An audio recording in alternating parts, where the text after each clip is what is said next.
Good morning, mommies and babies. Happy Makar Sankranti to all of you. आज मैंने सोचा कि बहुत दिन हो गए मैंने व्लॉगिंग नहीं की है, तो आज मैंने सोचा कि थोड़ी सी व्लॉगिंग कर लूँ। आज मकर संक्रांति है, तो आज बाई की छुट्टी है तो मैं थोड़ा जल्दी उठ गई थी और फिर मैंने थोड़ा घर का काम कर लिया, साफ़ सफाई कर ली है। और अभी पावर कट हो गया था, तो मैं उसी का वेट कर रही थी कि पावर आ जाए तो फिर मैं नहाकर थोड़ी पूजा पाठ कर लूँ। तो ये व्लॉग को बनाने का जो मेन मकसद है वो ये है कि मैं दिखाना चाहती हूँ सबको कि हमारे यहाँ जयपुर में, मथुरा में संक्रांति किस तरीके से मनाई जाती है और किस किस चीज़ का सबसे ज़्यादा महत्व रहता है। तो I just take a quick shower और उसके बाद मैं आप लोगों से मिलती हूँ। ओके, हेलो गाइस, मैं हो गई हूँ रेडी और अब टाइम है थोड़ी पूजा पाठ करने का। तो उसके पहले मैं थोड़ी सी आप लोगों को बैक स्टोरी देना चाहती हूँ। मैं हूँ, अच्छा पहले तो मैंने ये रेड रेड पहन लिया है, मुझे बड़ा अच्छा लगता है त्योहारों पे थोड़ा रेड, ऑरेंज, पिंक, इस टाइप की चीज़ें पहनना, क्योंकि शादी के पहले तो I was a believer in black मेरे, देखो मैं ऐसे दिख रही हूँ पीछे से भी, तो मेरे मोस्ट ऑफ द क्लोथ्स जो होते थे वो सारे के सारे ब्लैक होते थे। बट अभी जब से मेरी शादी हो गई है मुझे थोड़े कलर्ड कपड़े पहनना ज़्यादा अच्छा लगता है।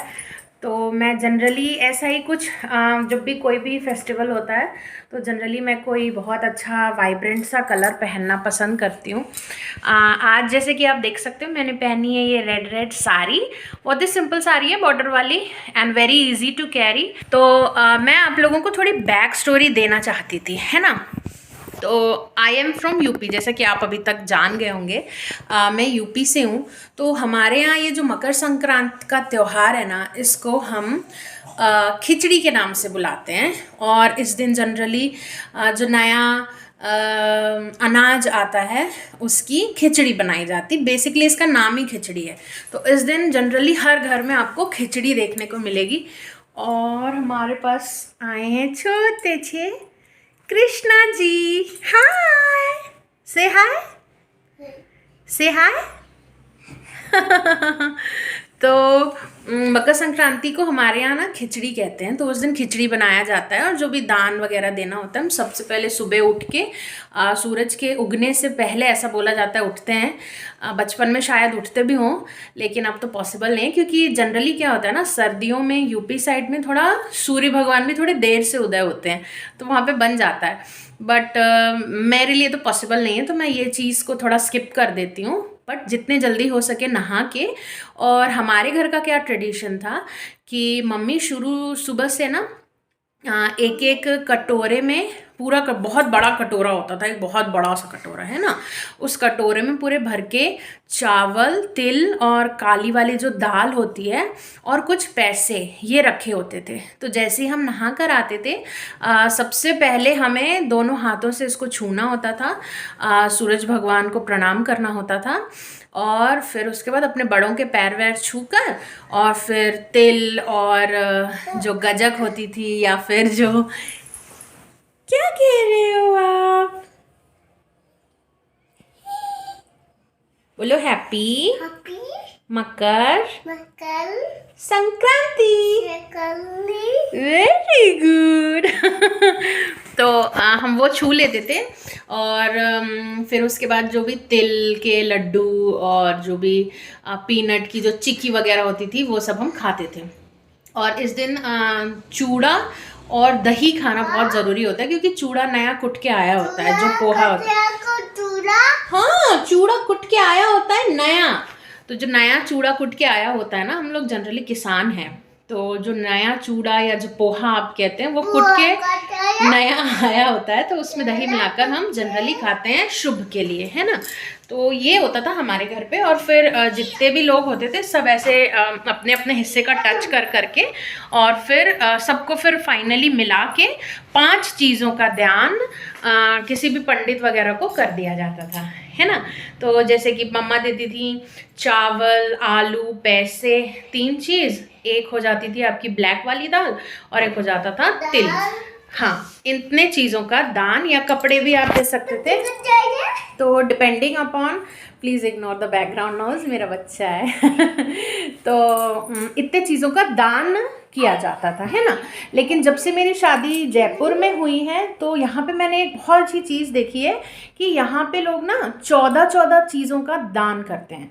मतलब 14 चीज़ों को, अब वैसा भी कहा जाता है कि पूस का जो महीना होता है वो दान पुण्य के लिए सबसे अच्छा होता है। तो यहाँ पे मैंने ये चीज़ देखी कि यहाँ पे ये ट्रेंड है कि 14 कोई भी चीज़ आप ले लीजिए, घर के हाउस होल्ड आइटम्स ले लीजिए, कोई भी जो आपके पसंद की 14 चीज़ें हों उनको आप लेकर, जैसे मैं सुहागिन हूँ तो किसी सुहागिन स्त्री को या किसी को भी आप दान कर सकते हो। तो ये चीज़ मैंने लास्ट ईयर से चालू की थी। मेरा बाबू जब 1 ईयर का हो गया था, 1.5 ईयर का, तो उस टाइम पे मैंने ये स्टार्ट की थी और तब से फिर मैं कर रही हूँ। तो लास्ट टाइम मैंने 5 चीज़ें की थी, इस बार मैं 7 चीज़ें कर रही हूँ, जिसमें से 2-4 चीज़ें तो श्रृंगार का दान करते हैं हम क्योंकि सुहागन है। तो एक तो हो जाता है हमारा एक नेल पेंट, बिंदी और सिंदूर, ये 3 चीज़ तो फिक्स है। इसके अलावा जो चीज़ आप देना चाहें, तो इसके अलावा मैं भी आप लोगों को कुछ देर में दिखाऊंगी कि इस बार मैंने क्या क्या चीज़ें दान करने के लिए रखी है। उसे हम कहते हैं मनसना। तो यहाँ पे जो भी हमारे बड़े होते हैं ना, उनको मंस के, जो भी हमारे मान्य होते हैं हमारे लिए, उनको हम मंस के दे देते हैं। और जो भी कोई दूसरी लेडीज़ को भी हम दे सकते हैं, जैसे कि this is almost similar to Haldi Kumkum होता है ना जो महाराष्ट्रियन कल्चर में, it is almost similar to that.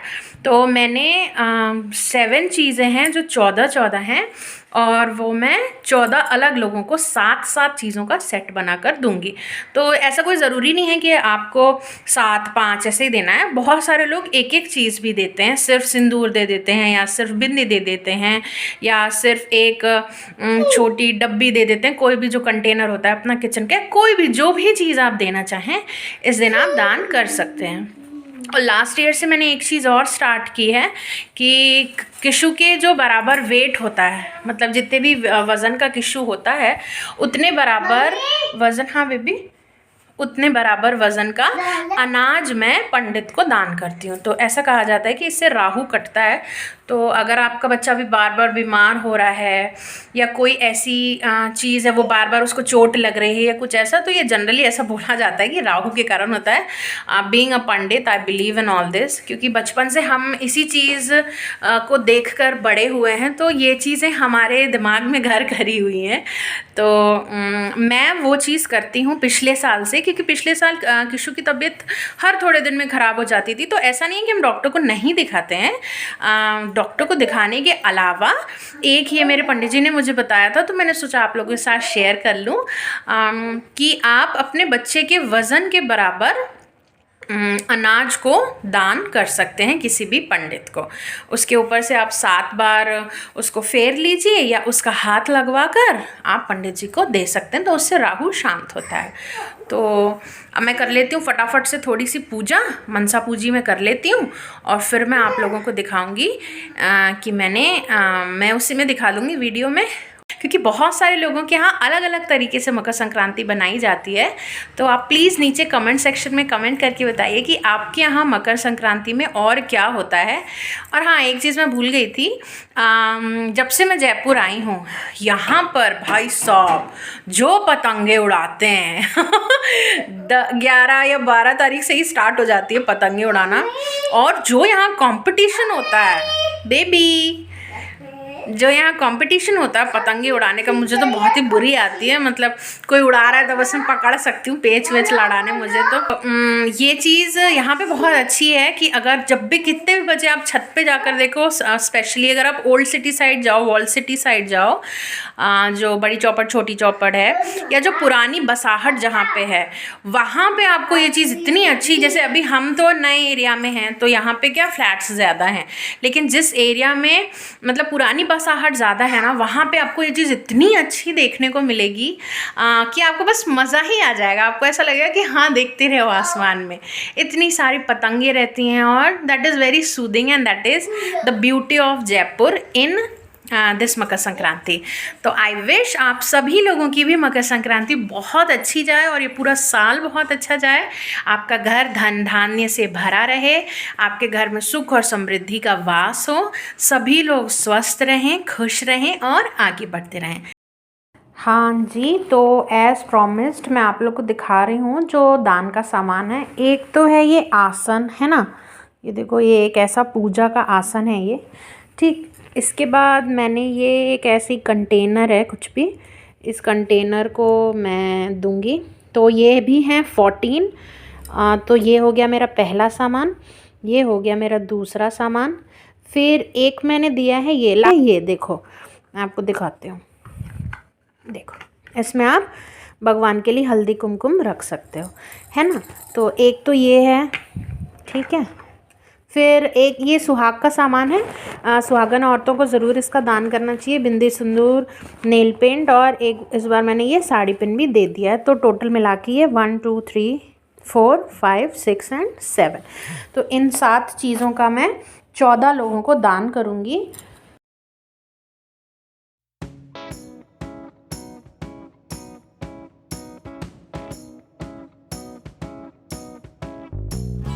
ये एक चीज़ और है जो जयपुर में होती है। यहाँ मकर संक्रांति के दिन भर तो पतंग उड़ाते हैं और फिर शाम को ना ये विशिंग लैंटर्न होता है। तो इस विशिंग लैंटर्न को लाइट करके और फिर आकाश में छोड़ दिया जाता है ताकि हमारी विश ऊपर तक पहुँचे। ये देखने में बहुत सुंदर लगता है। जैसे कि आप देख सकते हैं, यहाँ पर हमने भी एक विशिंग लैंटर्न जलाया। लिए तो हमने 4 थे बट उसमें से सिर्फ 2 ही फ्रूटफुल हो पाए। तो ये जा रहा है हमारा विशिंग लैंटर्न ऊपर और ऊपर। किसी को भी ये देख के खूब मज़ा आया और ये बहुत बहुत सुंदर लगता है देखने में। जैसे कि आप यहाँ पे देख सकते हो, देखो कितने सारे विशिंग लैंटर्न्स यहाँ पे आपको दिख रहे हैं और बहुत अच्छा फायर वर्क भी होता है। तो मकर संक्रांति के दिन शाम का माहौल ही बहुत अच्छा रहता है जयपुर का। तो आप कमेंट सेक्शन में कमेंट करके ज़रूर बताइएगा कि आपकी मकर संक्रांति कैसी रही।